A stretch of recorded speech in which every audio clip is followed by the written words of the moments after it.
Hi there everyone, here on Objectivity we show you lots of documents down in the Royal Society archives written in ink, but we don't often talk about the ink and how they're written and things like that. So Keith has gotten out some wonderful objects for us today, including this amazing Inkwell. Gorgeous, Keith. It's a beautiful thing. This is a George III period inkwell, presented to the Royal Society in the late 18th century. There's an inscription here. Are we able to read that? There is, yeah. Tell you what, I'll lift it. You lift it. That's going to be easier. Here we go. Let's read the inscription. Presented to the Royal Society of London for improving natural knowledge.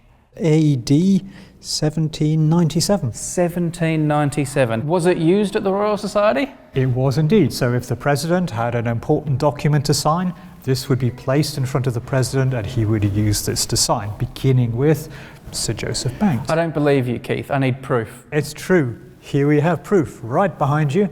Here's the portrait of Banks, the regalia of the Royal Society, including the maces in front of him, and there are the inkwells. Isn't that amazing? You look at that old painting thinking, none of that stuff exists anymore. Yeah, here it is. And this thing still is placed in front of the President at Royal Society Council meetings with the mace, just in case he has that important document to sign. One of the important things that people would have used this for would be to sign the charter book. Now, I'm sure that Brady, in the fullness of time, you may well be asked to, donate your signature to the Royal Society. New fellows, we always like to get them to practice a little bit before they actually sign the real thing. Okay. So I thought it'd be quite a nice idea to get some practice vellum out and give it a go. So everyone, you have seen the charter book before in numerous videos, and as you know, new fellows sign it every year. We have some previous practice runs here by people who were about to go in and do their signature. I noticed we have the late Patrick Moore there. The astronomer. Lots of famous scientists here. A few TV stars on this one too. There's Brian Cox's practice signature before he put his real one in the book. That's right. Marcus de Sautoy as well. Good signature there. He has got a good signature, hasn't he? Takes up a lot of room. So normally these rehearsals are done mere, hours or minutes before? Yep, just before the actual ceremony. There are quite a lot of fellows to get through in one day. But today, Brady, you can practice at your leisure. And I'm doing my rehearsal quite a few years before the real moment. In fact, perhaps infinite years before. Who knows? Who can tell? But I am going to have a try at signing my name with proper posh ink. So here we go, Brady. You'll be requiring one of those, of course.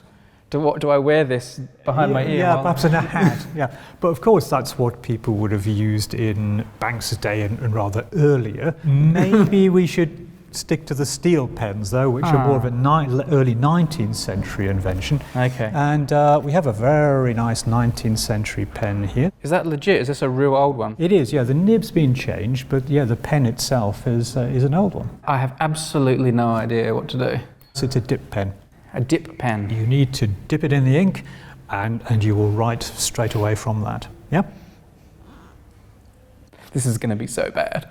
All right. And of course, most people would be writing on paper if they were composing letters, and you needed quite a bit of equipment to do that. You would need to seal your letter with a bit of red sealing wax, and you can see that in the Banks portrait there. You might even need one of these things. So this is a little seal. So you would seal with one of those, and that's how you would create your letter. We're not going to be writing a letter today. What you need is a bit of parchment to practice upon. You're not going to let me write on the practice piece, are you? Well, I think you should. This isn't paper, this is animal skin, so it's a little different to write on, a little bit more difficult. You can probably feel the way the skin runs in some of these. That's quite a smooth piece there. Sometimes you can feel it slightly rougher. Is this a special ink or? It's just non-waterproof ink, so it's drawing ink. You hold the nib like this, so you get a little reservoir of ink in the groove there. It's just held there by a bit of surface tension. If the pointy end is down, you're good to go. Now, I hold pens in a rather unusual way, so I'm going to try to... Well, this will be an experiment. This is good. It is the Royal Society.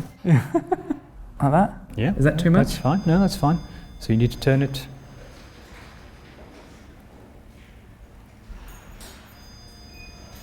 Yeah, here we go. It's working. I'm using my all capitals writing here. Come on, Brady, And you're then not five.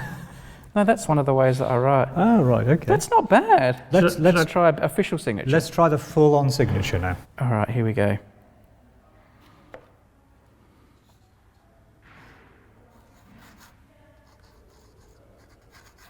Oh, it's a disaster. No, it's fine. No, that doesn't look like my signature at all. That's why we practice. Oh, I didn't get my... I need more ink. Keep dipping, it's perfectly fine. You have to dip a lot. You do. Oh. You blotted. Yeah, this is why we have the blotting paper, Brady. So if you just get a little strip of that, blot away, press down hard. There we go. Oh, that's terrible. If that was how my signature turned out in the charter book, I would cry. If you blot the charter book, boy, are you in trouble. Oh no. But in a way, you know...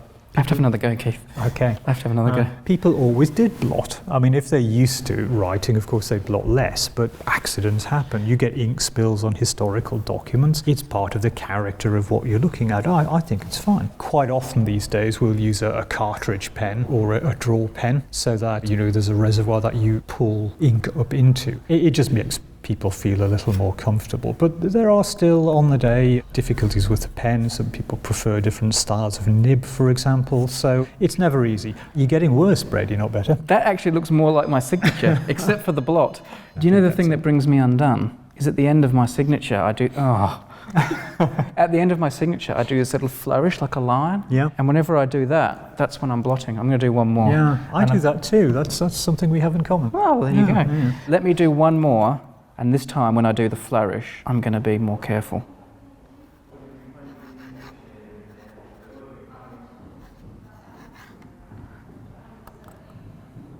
I really enjoy this. This is looking good.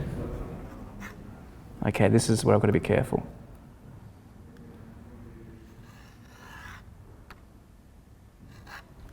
That's all right. Nothing wrong with that one. But you can practice at home, Brady. There's decades probably to go.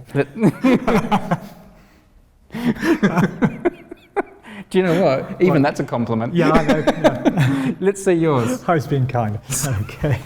Let's see how the head librarian of the Royal Society does. Oh.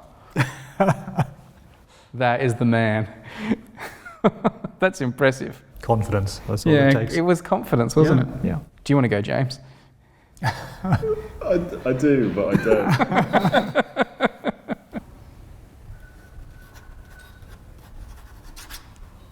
Yeah. Perfectly fine. That was good. I think that's the best of the bunch. The thing you guys did was you kept them tight and small. So on our first page, we've got 2 monarchs down. That's a good start, Rupert. Shall we crack on to the next royal page? By the way, here start all the signatures, don't they? Yep, that's all the these famous opening page of the charter book. We're not here to talk about famous scientists, but if we were, we'd be doing really well. We've got all our Isaac Newton and all these people in the book. Fabulous.